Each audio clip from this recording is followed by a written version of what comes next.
கௌரவ சபாநாயகர் அவர்களே, நேற்றைய தினம் 2026 ஆண்டு 5ஆம் மாதம் 25ஆம் தேதி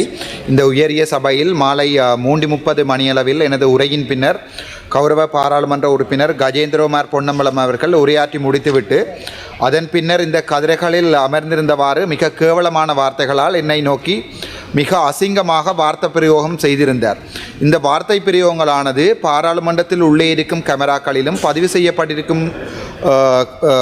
செய்யப்பட்டிருக்கும் என்கின்ற காரணத்தினாலும், மேலும் கௌரவ பாராளுமன்ற உறுப்பினரின் கட்சி தொண்டர்கள் அடியாட்கள் ஐவருக்கு எதிராக மல்லாகம் நீதிவான் நீதிமன்றத்தில் என் மீதான கொலை அச்சுறுத்தல் வழக்குகள் நடந்து கொண்டிருப்பதாலும், பல தடவை சம்பந்தப்பட்ட பாராளுமன்ற உறுப்பினரின் அடியாட்களால் உயிர் அச்சுறுத்தல்கள் ஏற்படுத்தப்பட்டிருந்தாலும்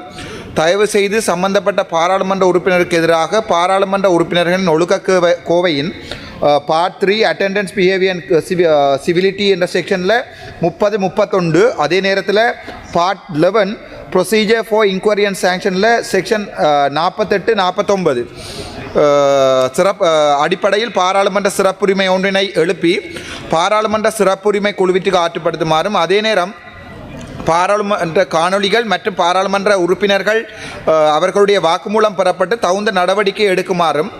அதே நேரம் இவ்வாறான பாராளுமன்ற உறுப்பினர் ஒருவர் பாராளுமன்ற சிறப்புரிமை குழுவின் உறுப்பினராக இருக்கின்ற சந்தர்ப்பம் பாராளுமன்ற சிறப்புரிமை குழுவை கேள்விக்குட்படுத்தும் என்பதால் இது தொடர்பாக கௌரவ பாராளுமன்ற உறுப்பினர்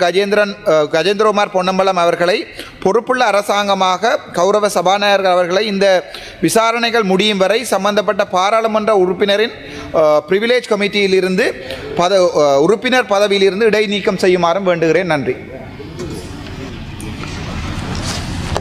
गौरव विपक्ष नायक तुम